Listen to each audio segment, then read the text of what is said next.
Hinamon po ni Vice President Sara Duterte ang palasyo na maglabas din ng detalye ng mga travel authority at gastos sa biyahin na lahat ng mga opisyal ng gobyerno. Tugon po ito ni Duterte sa pahayag ni Palace Press Officer Claire Castro na dapat malaman ng publiko ang travel authority ng mga public official kabilang ang Vice President.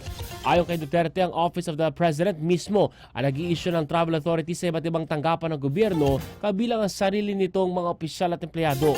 Iginit po ng pangalawang Pangulo na hindi lamang isang tanggapan ang dapat sumailalim sa transparency at accountability. Anya, dapat pantay-pantay ang pagbibigay ng impormasyon sa publiko lalo na kung ginagamit ang pondo ng gobyerno. Dagdag pa po ni Duterte na asahan niya na maging available sa publiko ang lahat ng travel authority na ini-issue ng palasyo kasama ang mga kaugnay na gastos.